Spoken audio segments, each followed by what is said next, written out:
Would you cross that line without respiratory protection? Have you ever experienced disorientation, weakness, drowsiness, shortness of breath, chest tight, headache, cardiac arrhythmias, cardiovascular collapse?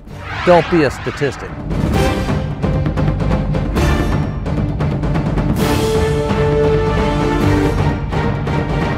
Join me for an informative and descriptive webinar that just might save your life.